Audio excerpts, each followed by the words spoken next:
En 2 ans, en fait, je me suis très rarement sentie seule. Parce qu'en fait, en voyageant, en étant seule, on n'est jamais vraiment seul. On rencontre toujours des gens. Et alors, en plus, on rajoute ça, la communauté des coureurs. J'ai eu des surprises. J'ai été accueillie par des personnes que je connaissais depuis une demi-heure qui m'ont accueillie 3-4 jours chez elles. Je pense à Juliana, une brésilienne, qui m'a présenté donc ses amies coureuses, qui m'a fait intervenir dans son école, dans son cours d'espagnol.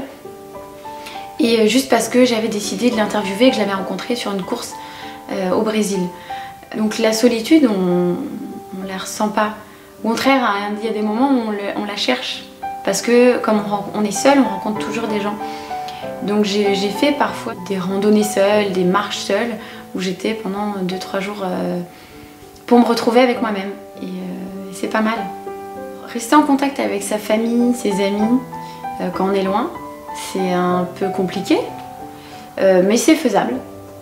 Parce qu'aujourd'hui, on a accès pas mal à Internet, on a les téléphones, les ordinateurs. À partir du moment où il y a du réseau, on peut se contacter. Donc moi, c'était par WhatsApp, par message, par photo ou par Skype. À chaque fois, notamment pendant les anniversaires que ma famille fêtait, j'étais à côté voilà, en Skype et tout le monde me parlait comme si j'étais dans la pièce. Donc ça, c'était assez cool. Et puis voilà, en fait, ça se fait assez facilement. Après, ça manque, hein, je vais pas mentir, de pas participer à des événements importants dans la vie de sa famille ou de ses amis.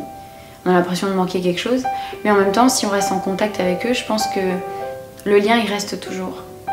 Parce que sinon, on s'éloigne. Et c'est normal. Parce que si on se voit moins, on se donne moins de nouvelles, on sait moins de choses de la personne. Donc la relation, elle est plus difficile à entretenir. Partir en tour du monde, en fait, c'est 2 ans.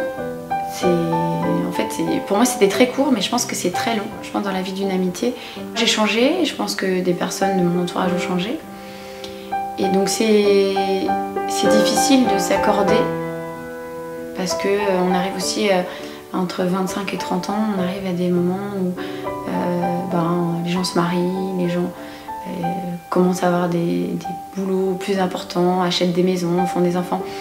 Et moi j'étais, je pense, à l'opposé de ça, donc je pense qu'il y a eu un petit décalage, même si avec certaines personnes ça ne se passe pas.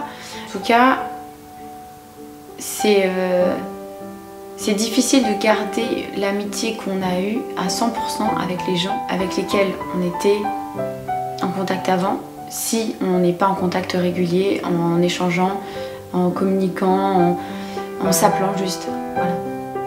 Il y a des amis quand même qui sont venus me voir, hein. Je n'étais pas toute seule pendant 2 ans. J'ai une vingtaine de personnes qui sont venues me voir. Je me suis pas sentie seule par rapport à ça, mais oui, il y a des moments où pendant des anniversaires, j'étais pas avec ma famille ou mes amis, et donc forcément ça m'a un peu manqué parce que j'avais l'habitude de faire des grands anniversaires avec 30-40 personnes, donc forcément, même si je fêtais avec des personnes que je connaissais pas, c'était pas pareil, quoi.